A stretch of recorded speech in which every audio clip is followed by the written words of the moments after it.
Hi guys, this is Coach Rosado from DRS Athletics. This is DRS Strong Week 110. So the focus of the week is gonna be if you have tight hammies, lower back pain, and you cannot squat full depth, you need to be doing these 5 movements. Watch. Number 1, you're gonna line up the bar, either loaded or not. I just finished training, so I'm just gonna load it because I'm heavy. But loaded up or not, you're gonna put it about mid-thigh, okay? And you're gonna really crank and smash those hamstrings. The first thing you're gonna be doing, you're gonna start with either leg. You're gonna be very close to that hand butt, that insertion where the hamstring meets the glute, and you're gonna start and just sit on it. You're gonna hold on to here, start and sit on it, and you're gonna start doing flexion extension. So you're gonna go out and in. You're gonna feel how it's gonna open more and more and more. So I want you to work literally all the way into the hand butt, all the way down right below under the kneecap, okay? So let's say I'm working, I'm sitting. The more sitting you are, the more pressure you're gonna put. And then once you get to here, then you're gonna start cranking into the IT band, into those adductors, all that kind of stuff. You're gonna work about 2 minutes to 4 minutes each leg. Remember, this is not gonna feel comfortable, but it's gonna allow you to really crank and open up that posterior chain that we get so tight, especially if you're sitting all day long. Number 1. 2, once you have worked your hamstrings, your adductors, your IT band, now you're gonna crank your Achilles all the way up to right where you meet on that knee, behind the knee. So all your calves, all that gunky stuff that you don't ever work on, okay? So we're gonna start at the base of the Achilles, hopefully as close as you can.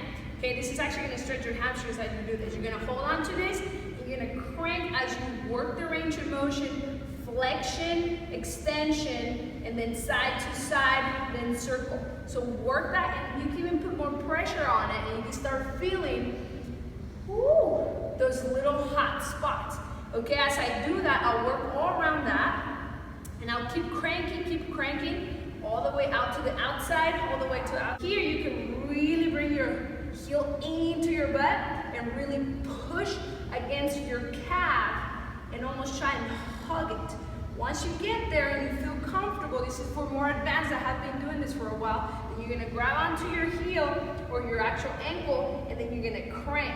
In position, I'm having that barbell behind, and I'm cranking into my butt and then outside of my butt. Into my butt, outside of my butt. And I'm pushing against it as I do that. And then I hold that position, and then I release. Okay, so I've worked all the way from here, all the way behind the back of the knee, that meaty part of the actual calf, the outside of it and the inside of it, and then wherever it meets. Especially if you have tight knees, tight hamstrings, all that kind of stuff, okay? You should probably go against it. Make sure you have a partner or so they know you're not passing out. So I'm gonna sit, I'm gonna kneel down actually, and I'm gonna bring the bar right below the belly button.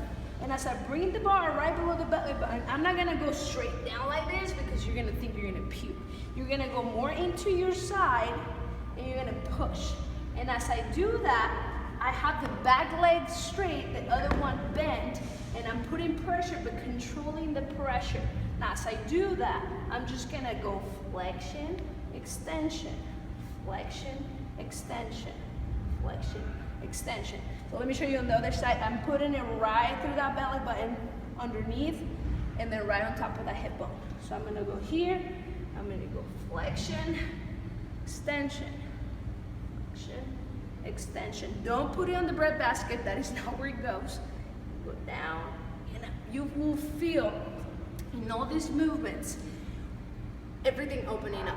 From your hamstrings, from your glutes, to your adductors, a little bit to the outside of the IT band, your calves, and this is gonna feel very released. That was number 3. Number 4 is gonna be on your booty, okay? So we're gonna do exactly the same. Now I'm gonna target this area. This is gonna get iffy because we have the hip bone. I'm gonna sit sideways like this. Remember, you're pushing against the rig, so it's not gonna slide out. And I already feel pressure there. I'm gonna rotate my hip, and I'm gonna go back and up. Rotate my hip, back and up. You should feel that immediate, like, ooh, side. You don't have to move anywhere, you're gonna be right here. On this one, we have to go that way just in case it wants to slip out. Okay, so we're gonna be here. You're gonna start at the base of your hip, that hip bone. You're gonna start at the base of the hip bone. You're gonna put the bar into it, okay? And you're gonna push against it. If you need to hold here, that's fine. You're gonna push against it, and I'm gonna move my knee up and down as I work that very tight spot. It's really gonna target all throughout here that it gets so cranked, especially when we do a lot of squats, okay? And as I feel that position, I can start rotating back, and now I'm going diagonal. I would hold on to this because it gets a little painful. Okay, and as I do that, make sure that other knee does not cave in. So I'm going here, diagonal, and then even more, still diagonal to that bar. It really opens up that lower back. It's an amazing movement that you can do just with this. Now start with light pressure and build it up. If you do anything out of these 5, do the hamstring one and the calf.